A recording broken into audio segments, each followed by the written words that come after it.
Après l'amorce de la transition, consécutive au coup d'État d'août 2020, les observateurs avaient tablé sur une transition similaire à celle de 2012-2013 sous la conduite du PR Kounda Traoré.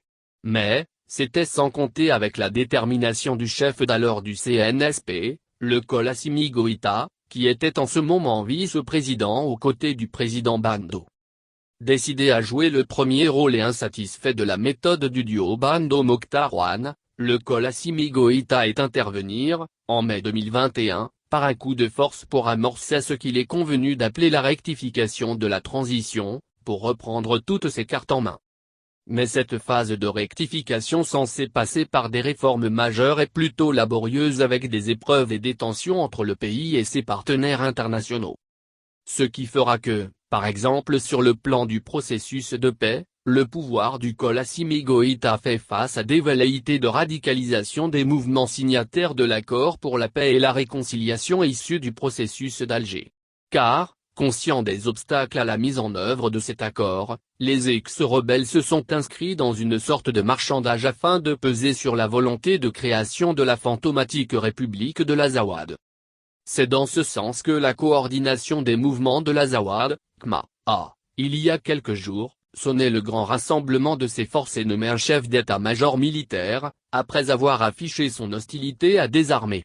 La CMA s'est-elle inscrite dans une posture pouvant impacter sur d'éventuelles discussions futures sur le processus de paix? La CMA s'apprêterait-elle à rompre le dialogue avec le gouvernement malien autour de la mise en œuvre de l'accord? Quid du rôle de médiateur en chef joué par l'Algérie dans le processus de paix? Ce sont autant de questions qui poussent les observateurs à déplorer cette étape de radication dans la marche pour une paix définitive au Mali. En outre, avec les efforts massifs des autorités de la transition pour le renforcement des capacités des forces armées maliennes, l'on peut craindre une épreuve de force pour le redéploiement de l'administration sur l'ensemble du territoire national. Surtout que le découpage territorial en chantier peut susciter des désaccords, voire des remous au sein de certaines communautés. Cet aspect de la gouvernance pourrait aussi faire l'objet d'une radicalisation.